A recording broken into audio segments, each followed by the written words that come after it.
উত্তৰ গুৱাহাটীৰ ছাত্ৰ-ছাত্ৰীৰ বাবে খন্তেকীয়া সুখবৰ। সম্প্ৰতি বাৰিষাৰ বাবে ব্ৰহ্মপুত্ৰ নদীৰ জলস্তৰ বৃদ্ধি হোৱাৰ কাৰণে জাহাজৰ চলাচল ব্যৱস্থাত কিছু ব্যাঘাতৰ সৃষ্টি হৈছে।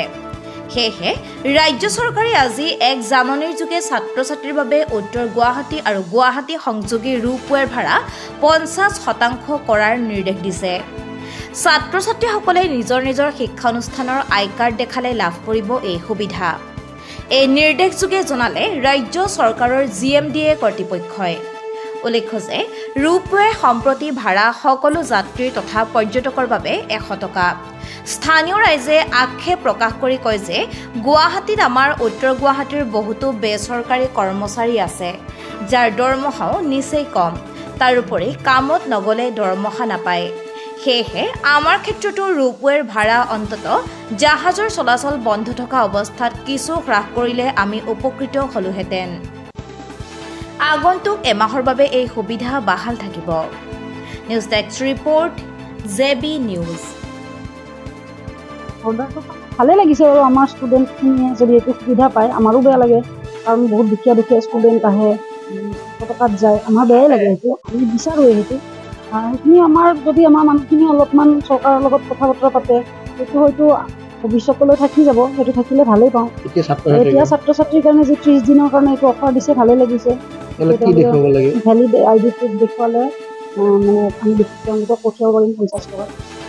কিমান দিন চলিব? এইটো 30 দিনলৈ।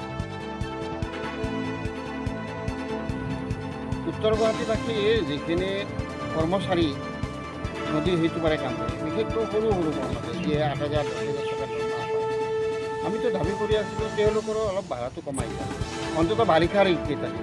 যিহেতু বাৰিষা জাহাজ ঘাট বা নদীৰ মাজেৰে যিখিনি নাও বা জাহাজ চলিছিল তেওঁলোকৰ চলাচল ব্যৱস্থাটো বন্ধ হৈ যায়। ইয়াৰ পৰা ঘূৰি যাব লাগিলে ফাঁচী বজাৰত অন্ততঃ 100-150 টকা খৰচ হয়। 2খন টেম্পো সলাব লাগিব, তাৰপিছত সিটো বাছত যাব লাগিব, নিৰ্দিষ্ট টাইমত যাই নাপায়।